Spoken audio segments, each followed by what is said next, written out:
El hombre de los sueños.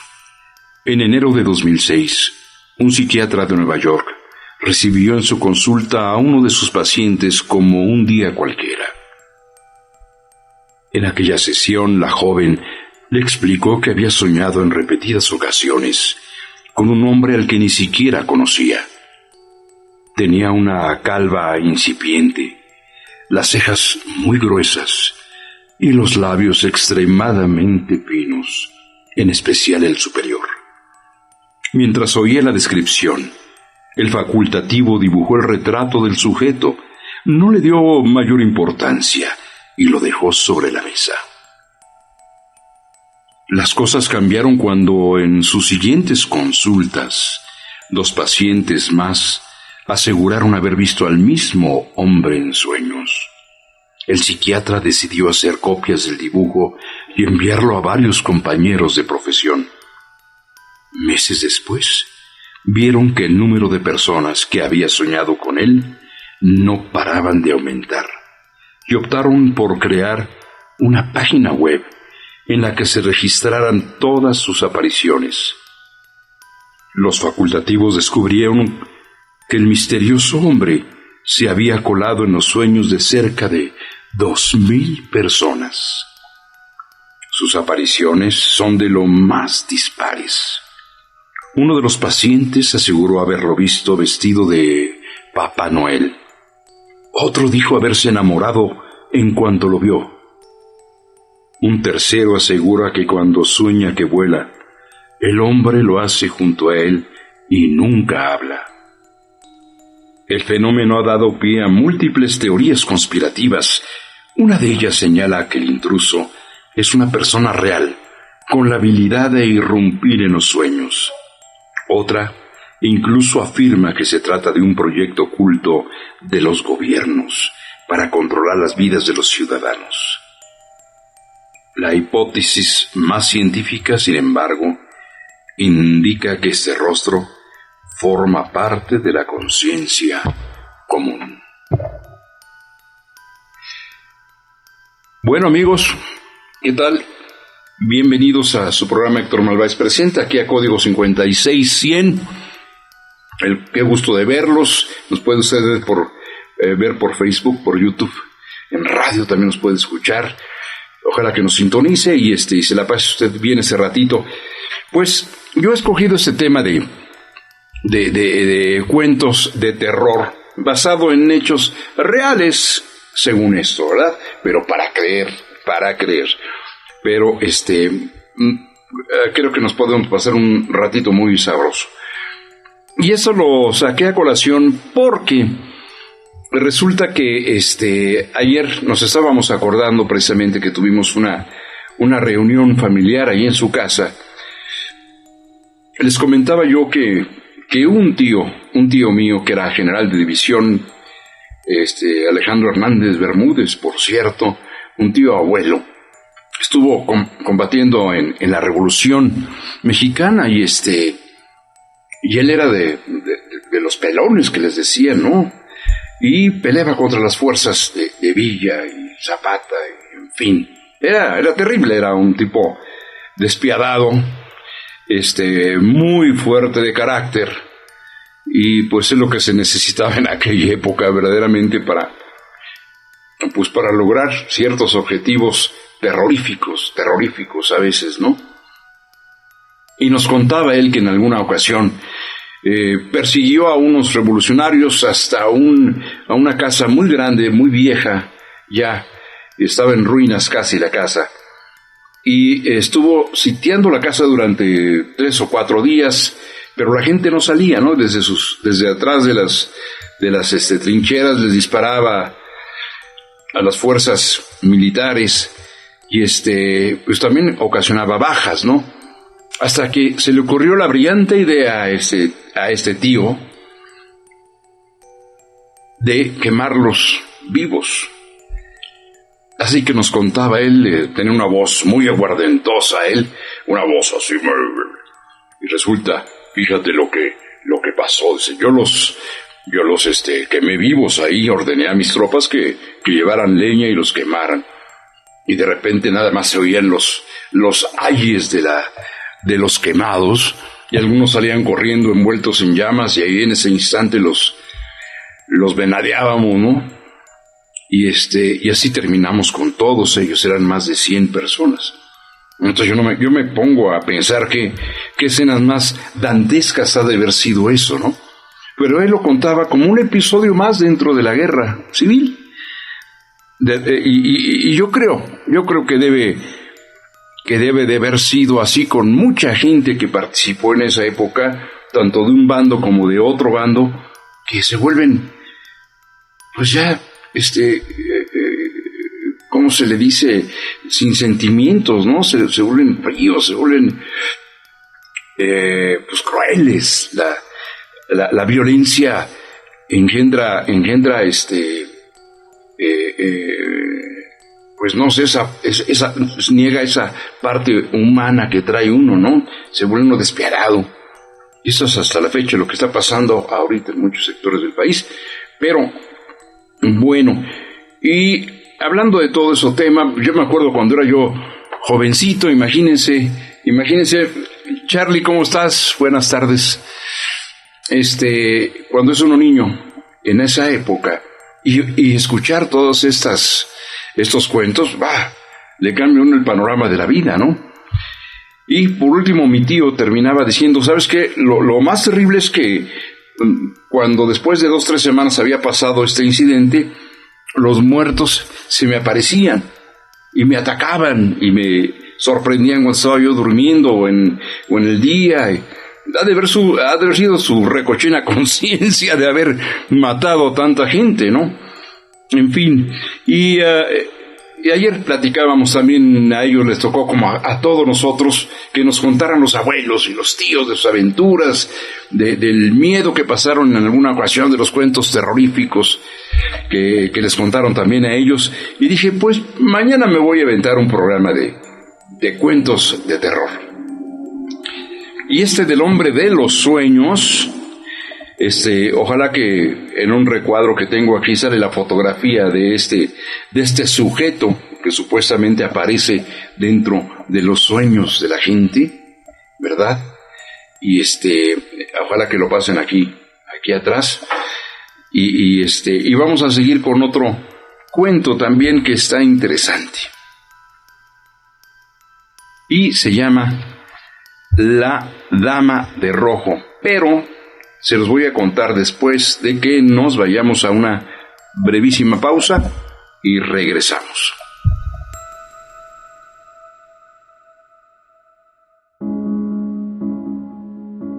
Bueno, amigos, seguimos con este cuento que se llama Historia de la Dama de Rojo.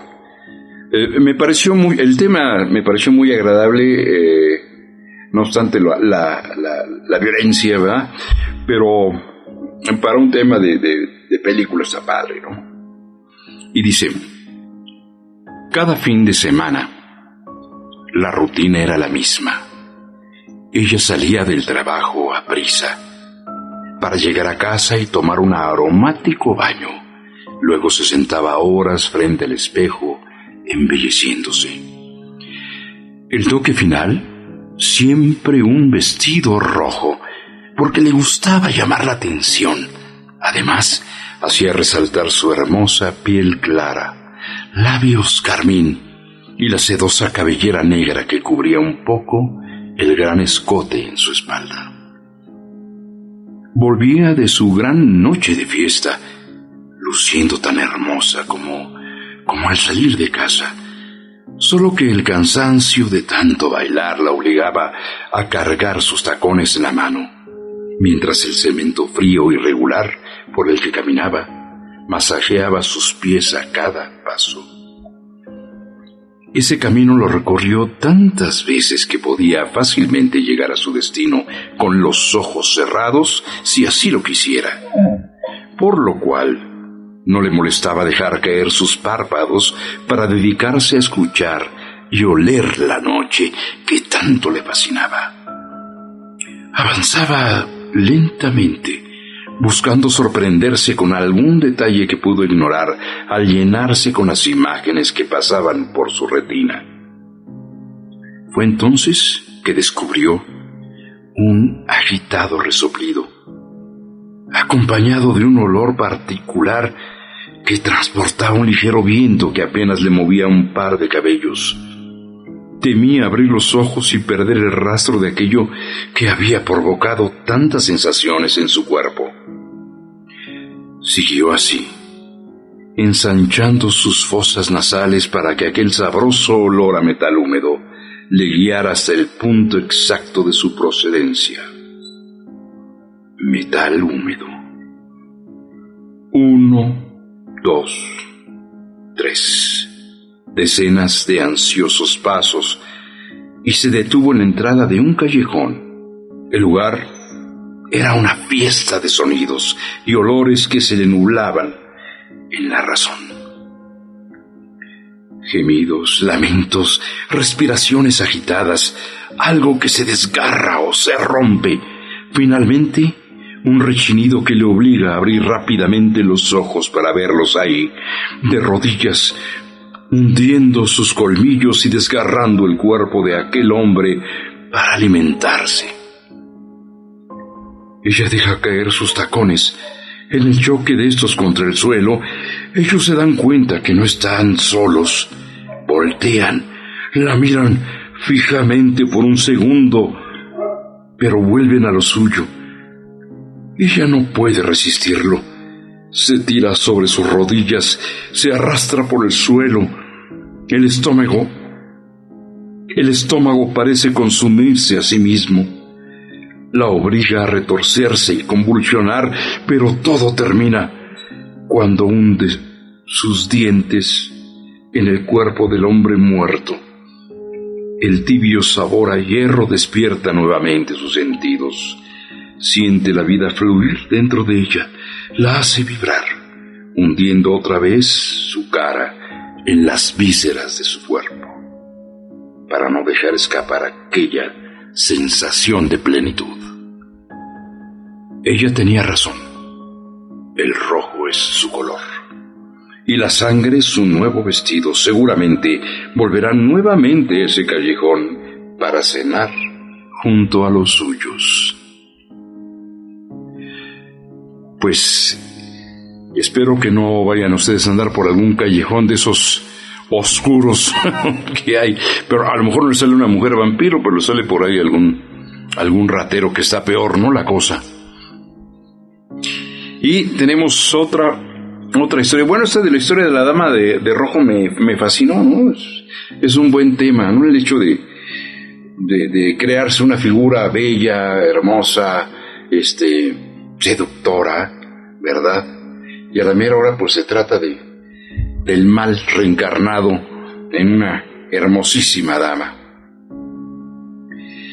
Aquí tenemos otro que también dicen que esto fue cierto, ¿no? Todo esto que estoy sacando con ustedes, amigos, son cuentos que supuestamente han ido de boca en boca durante muchos años o muchas décadas, ¿verdad? Y así se vuelve una leyenda y se vuelve un cuento de terror. Y dice: historias de terror 1, 2, 3. El pequeño Tomás odiaba que lo dejaran al cuidado de la vecina, una viejecita de extrañas manías, muchas de las cuales la gente relacionaba con brujería. Aún así, los padres del niño no se dejaban llevar por tonterías y confiaban mucho en ella, tanto como para encomendarle su pequeño hijo. Para él era la más horrible de las pesadillas.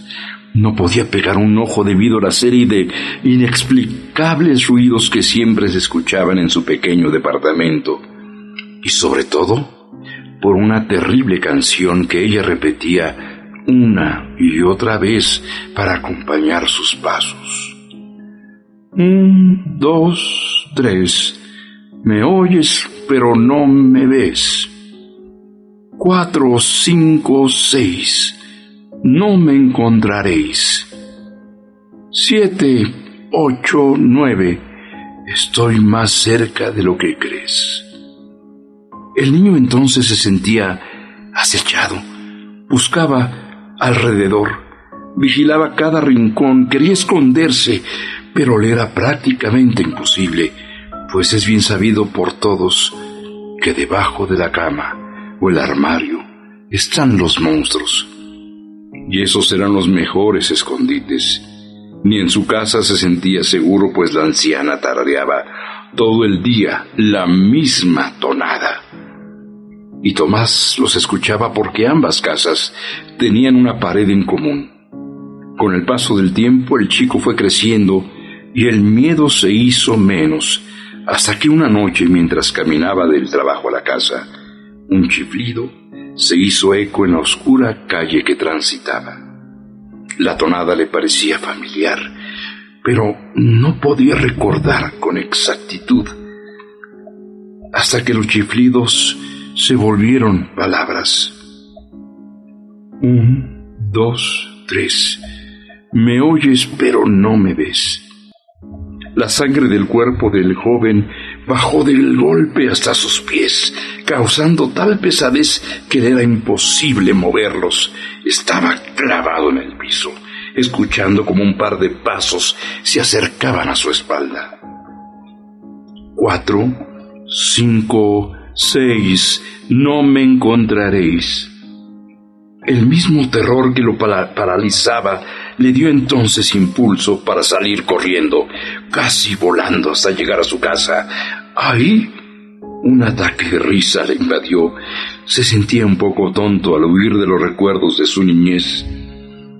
Así que después de tomar aire, siguió con su rutina, escuchando primero los mensajes de su contestadora. El único era de parte de su madre pidiendo que asistiera al funeral de la viejecilla. En ese momento no pudo detener los escalofríos que subían electrizando a la vez todo su cuerpo y erizándosele los pelos al escuchar nuevamente: 7, 8, 9. Estoy más cerca de lo que crees. Híjole. Pues no, yo si escucho esto, también no podría dormir en 20 años, ¿no? Y lo que pasa con cada vez que yo escucho un cuento de estos, sí, me vuelco otra vez a mi niñez, y sí me gustaría comentarles algo que a mí me pasó hace muchos años. Tenía yo 7, 8 años. Ustedes saben que cuando uno es niño, inventa 10,000 cosas, ¿no? Inventa y se las cree uno aparte y las hace verdad de tanto contarlas. Pero uno sabe que son mentiras. Me pasó a mí muchas veces y a muchos nos ha pasado lo mismo. Esos atajos que toma la imaginación, ¿no? Pero hay cosas que uno ya de grande, cuando analiza esas cosas que le pasaron, que le sucedieron en la infancia, sabe diferenciar exactamente que si fue verdad o fue mentira, ¿no? Y esto es lo que me pasó a mí. Y les quiero contar esto después de una pausa, y nos vamos rapidito y regresamos.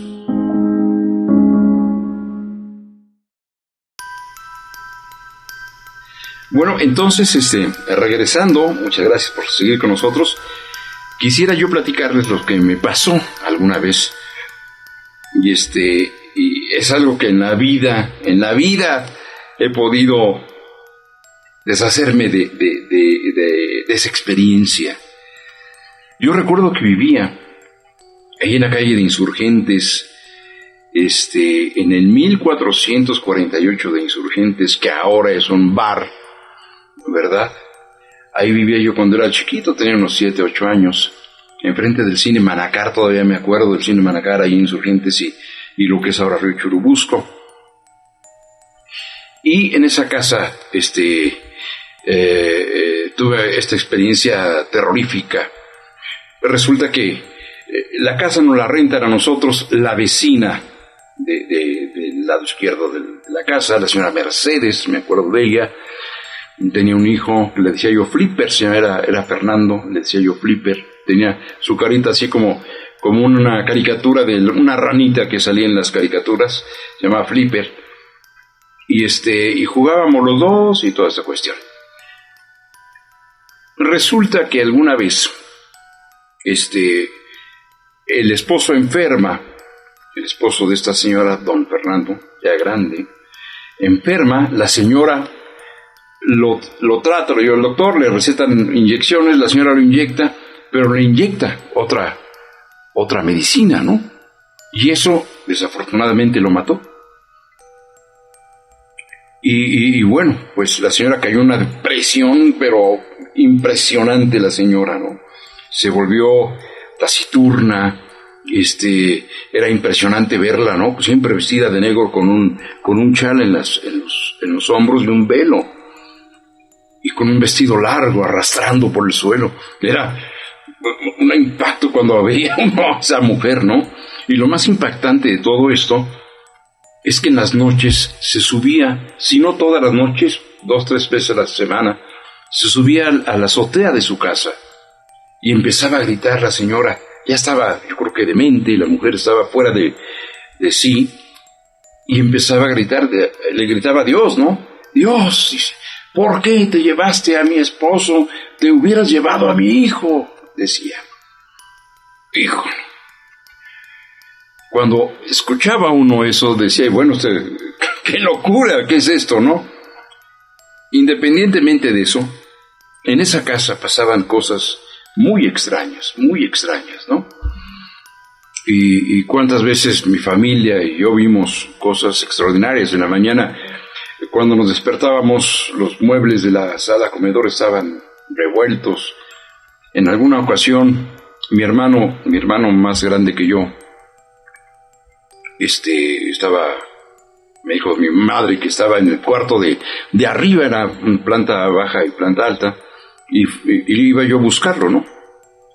Y él estaba viendo hacia afuera, recargado, estaba la luz apagada, y él estaba recargando, viendo en la vidriera, viendo hacia Insurgentes, y estaba su recámara apagada. Yo entro con una pelota, oye Sergio, vamos a jugar, y de repente Sergio se voltea, y cuando lo voy viendo, demasiado alto, y demasiado delgado, y se va acercando a mí, y cuando se acerca veo a un tipo, pues yo digo, la imaginación del niño, ¿no? Y aparte, terrible, ¿no? Con vellos desde los pómulos hacia abajo, y unas manos huesudas, y no quiero ni acordarme de eso, y salí chutando de ahí de la recámara, tanto así que me desmayé del susto, y ya cuando me despertaron, pues, ya no les pude dar ninguna aclaración, o simplemente gritaba yo y esas cuestiones. Pero con esto quiero decirles que realmente cuando pasan las cosas uno sabe que fue verdad o fue mentira, ¿no? Hay muchas cosas que inventé, sí, pero hay otras que esto fue una verdad absoluta. Entonces, a mí me encantaron siempre este tipo de cosas. Les traigo un cuento que es muy, muy padre, y se llama No mires bajo la cama. Y dice: no mirar debajo de la cama era el consejo que Tomás recordaba de su hermano mayor, pues debajo de ella había monstruos, criaturas extrañas en busca de niños curiosos para saborear o raptar, esperando usarlos como mascota en el mundo oscuro. Con una advertencia así, se mantenía a raya y, por supuesto, muy asustado. Pedía que la acompañaran hasta el pie del mueble o pasaba corriendo, saltando desde lo más lejos posible, tratando así de evitar que algo le tomara de los pies.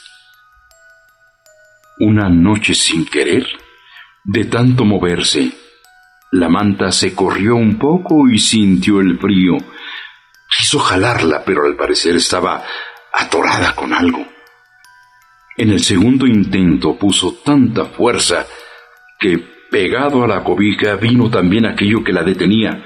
Se trataba de una mujercita graciosa, con apariencia de ancianita en miniatura. Esta señora le daba golpes al niño para que soltara la manta, pero lejos de herirlo, le causaban cosquillas, ya que lo hacía con una diminuta rama que le servía de bastón. Después de un rato de forcejeos, llegaron a un acuerdo. Tomás se dio la frazada y la viejecilla se fue contenta por debajo de la cama. La mañana siguiente, el niño empezó a dejar objetos y comida debajo del mueble. Para cuando veía de nuevo ya no estaba ahí lo que había puesto. Pero días después, cuando miraba, tenía un objeto, alguna extraña manualidad que el chiquillo conservaba con gusto. Se podía decir que se hicieron amigos y por las noches la viejecilla subía a arroparlo. Cuando el hermano mayor se dio cuenta del ritual del niño, quería ver qué había debajo de la cama. Así que levantó la sábana y ahí estaba, esa horrible cosa llena de dientes, con cientos de tentáculos que se movían intentando atraparlo. Se saboreaba desde la distancia. El chico intentó correr, pero el monstruo ya lo tenía atrapado, jalándolo hacia el mundo oscuro. Jamás he creído que los monstruos vivan debajo de la cama y ahora mucho menos debajo de la cama. Solo te espera lo que mereces. Por eso debes ser bueno.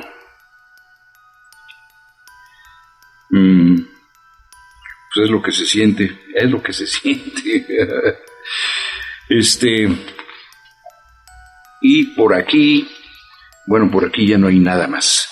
Pero el hecho es de que, pues cuando estamos niños jugamos con este tipo de cosas y en algunas ocasiones nuestros padres nos prohíben no siquiera pensar, no se quieren ni siquiera hablar del tema, de imaginarnos cosas. Nos dicen, es tu imaginación, hombre, es tu imaginación, no seas tonto, ponte a estudiar, ponte a hacer esto. Posiblemente tengan razón, pero yo creo que estas experiencias de alguna manera han formado parte de nuestro pasado y forman ahora parte de nuestro presente. Yo en muchas ocasiones que he tenido experiencias de este tipo, me topaba yo con mis padres que simplemente me decían, ¿estás seguro que viste eso? ¿Estás seguro que sentiste esto? Y yo les decía sí, y en muchas ocasiones obviamente no era verdad, ¿no? Pero yo soy de la opinión de que a los niños se les deje creer, se les deje imaginar, se les deje formalizar cosas, ¿no? No va a pasar nada, sino simplemente se alimenta su imaginación, y de la imaginación es de lo que muchas veces crecemos espiritualmente y físicamente también. Hay que permitir que el niño vuele un poco, no hay que dejarlos pegados al suelo, ¿no? Eso se vuelve tedioso. Mientras más experiencias tengamos en la vida, es mejor, es más sabroso, disfruta uno mucho más, ¿no? Yo tuve una infancia sensacional y le agradezco mucho a mis padres que nunca fueron tan drásticos en ese aspecto conmigo. Bueno, pues ya se nos acabó el tiempo, se me fue muy rápido y yo les agradezco muchísimo que hayan estado acompañándome en esta ocasión, y la semana que entra pues nos veremos. Voy a entrevistar a un amigo que quiero mucho, a Mike. ¿Se acuerdan del pintor de Eric Lisman? Bueno, viene su papá, que es también muy amigo mío, y él es un rockero de aquellos, ¿no? Y vamos a hablar un poquito del rock también. Así que, amigos, yo les agradezco muchísimo, que la vida les sonría, que tengan siempre una bella cara al mundo y al día. Que les vaya muy bien, por acá nos estamos viendo.